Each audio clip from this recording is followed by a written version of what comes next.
बिस्मिल्लाहिर्रहमानिर्रहीम। अस्सलाम वालेकुम। 6 क्लास।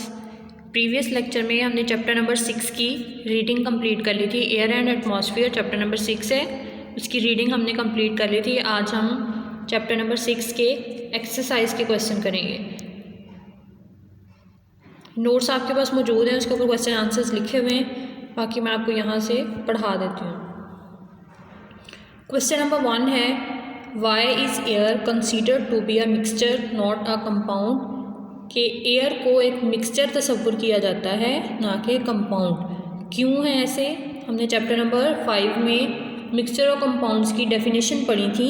मिक्सचर क्या है? कोई भी जब दो एलिमेंट्स या एटम्स को हम आपस में कंबाइन करते हैं तो उनका केमिकल रिएक्शन नहीं होता, उसमें वो केमिकली कंबाइन नहीं होते, वो मिक्सचर होते हैं। जब दो एटम या एलिमेंट्स केमिकली कंबाइन होते हैं तो वो कंपाउंड होते हैं। तो एयर में आप लोग देखें तो कोई भी केमिकल रिएक्शन नहीं होता, जस्ट गैसेस जो हैं वो आपस में मिक्स हुई हुई होती हैं।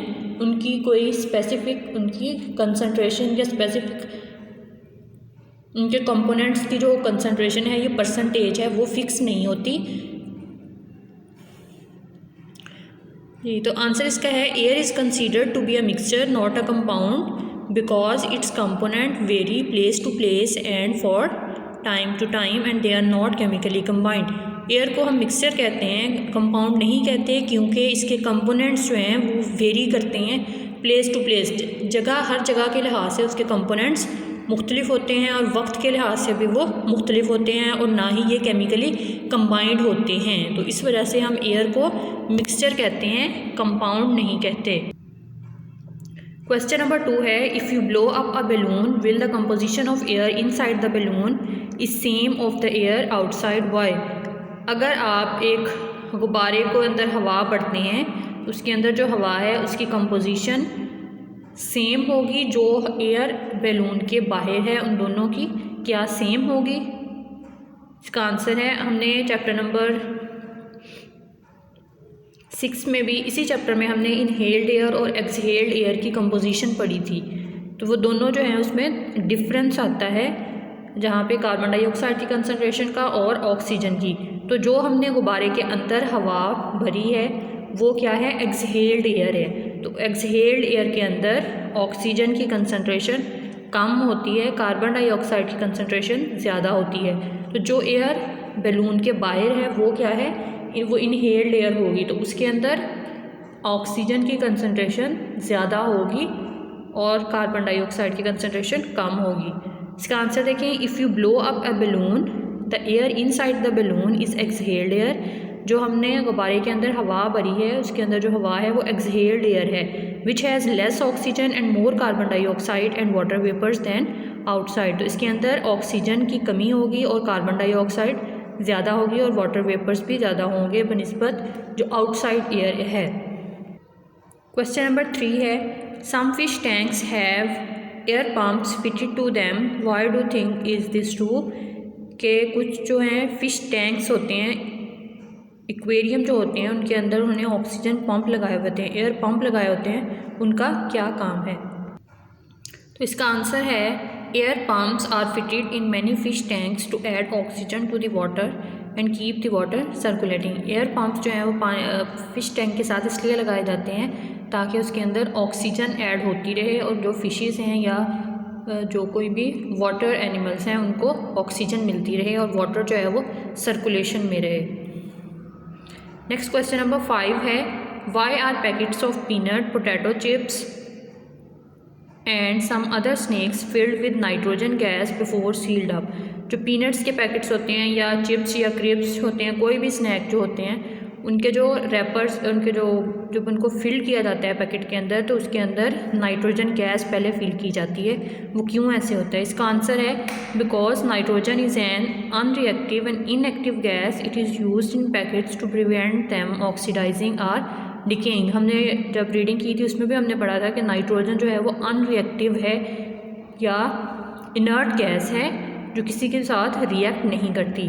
तो पैकेट्स के अंदर जो चिप्स हैं उनको ऑक्सीडाइजिंग या डिकेइंग से बचाने के लिए, उनको तोड़ फोड़ से बचाने के लिए उनके अंदर नाइट्रोजन गैस फिल की जाती है। नेक्स्ट क्वेश्चन नंबर 6 है, why do you think that a fire extinguisher which produce carbon dioxide is better for putting out fires than water. कि फायर एक्सटिंग्विशर जो आग बुझाने वाले आलात होते हैं उसके अंदर कार्बन डाइऑक्साइड क्यों ज़्यादा बेहतर होती है आग को बुझाने के लिए बनिस्बत पानी के। इसका आंसर है because carbon dioxide gas being heavier than air, क्योंकि कार्बन डाइऑक्साइड गैस ज़्यादा डेंस है हवा की निस्बत, would form a blanket over the fire keeping oxygen out. तो आग के ऊपर एक ब्लैंकेट की तरह काम करती है, एक कवर के तौर पे काम करती है और आग को उससे ऑक्सीजन को करीब नहीं आने देती, क्योंकि ऑक्सीजन जो है वो बर्निंग के कंबस्टन के प्रोसेस में हेल्प करती है और ज़्यादा तेज़ी से आग को फैलाती है। नेक्स्ट क्वेश्चन है, why is proportion of water in the air higher in places near the C.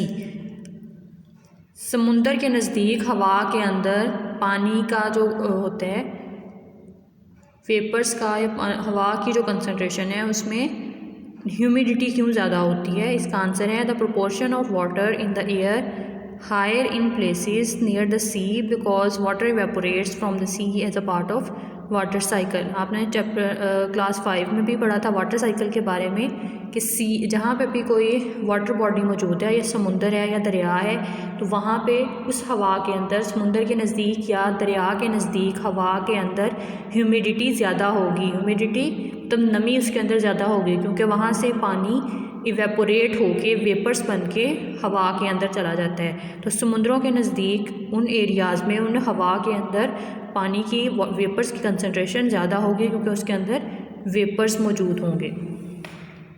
Question number 7 है, why proportion of carbon dioxide is higher near the industrial area. जो इंडस्ट्रियल एरिया होता है फैक्ट्रियों के नज़दीक जो हवा होती है उसके अंदर कार्बन डाइऑक्साइड की कंसनट्रेशन क्यों ज़्यादा होती है।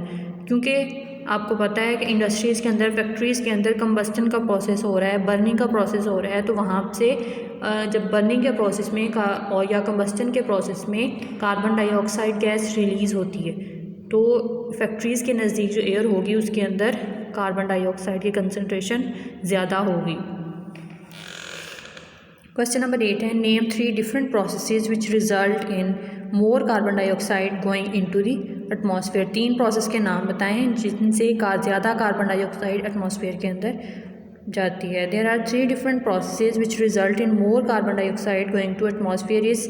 सबसे पहला प्रोसेस है रेस्पायरेशन, आपको पता है आपने इस चैप्टर में पढ़ा है। दूसरे ऑल फॉर्म ऑफ कंबस्टन, तमाम जो कंबस्टन होती है बर्निंग का प्रोसेस होता है उसके अंदर कार्बन डाइऑक्साइड गैस रिलीज़ होती है। और क्लियरिंग ऑफ फॉरेस्ट, जंगलात का कटाव, क्योंकि अगर हम जंगलात जो हैं या दरख्त काट देंगे तो हवा के अंदर जो ज़्यादा कार्बन डाइऑक्साइड मौजूद है उनको यूज़ करने के लिए कोई मौजूद नहीं होगा। जितने ज़्यादा दरख्त होंगे उतने ज़्यादा वो कार्बन डाइऑक्साइड को यूज़ करेंगे। अगर दरख्त कम होंगे तो कार्बन डाइऑक्साइड हवा के अंदर ही मौजूद रहेगी। जी, तो ये हमारे एक्सरसाइज के क्वेश्चन हैं, ये आपके पास नोट्स मौजूद हैं, आपने वहाँ से याद कर लेने हैं। जी, तो आज का हमारा लेक्चर यहाँ तक है। अल्लाह हाफ़िज़।